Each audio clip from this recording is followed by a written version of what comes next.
একটু কষ্ট লাগবে ভাই। কষ্ট তোর কানের তালা বাটা। ভাই তোর কাজ বাজ হয় সবসময় তোর উল্টো পাল্টা কাজ কেন?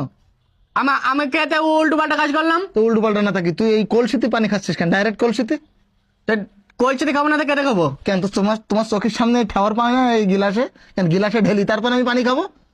তো ভালো করে বললি তো গিলাসে ঢেলি খাতে। তো তাই কর। নিজে নিজে ভালো করে বলতি না, শুধু রাইজ করতে কেন তুই আমার? না গিলাসে ঢেলি এবার খা। তো কি শিখলাম এতক্ষণ? কি পাগলামি করলি তুই এটা? দেখো দেন আবার কাঁদতেছি কেন? তুই না আমার মার, তুই মারবো কেন? আমি যা করতে তাই ভুলে যেতি। ভুল না তা কি তুই বললি যে তুই গিলাসে ঢেলি পানি খা, আমি তো গিলাসে ঢেলি পানি খাই। গিলাসে ঢেলি গিলাসে করে খাতি বলেছি, তো তুই গিলাসে ঢেলি সেটা তুই আবার ও খাবার মানে কি তাহলে? তো তুই আমার তাই বললি।